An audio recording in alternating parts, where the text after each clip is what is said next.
Hello, so here is the card. So we already installed two. So as we see, we leave one free every time. So here I will leave one free, it will go there, and the next one will go there. So I put the card inside, I turn it very nicely, not to touch, and here I come to plug it. Voila. Here is plug. After I put the little screw here in order to maintain the card straight and well put.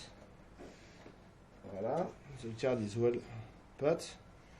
And after, what you do is here you have this, so one can go out, but you just slip it inside again. And you plug 6 here.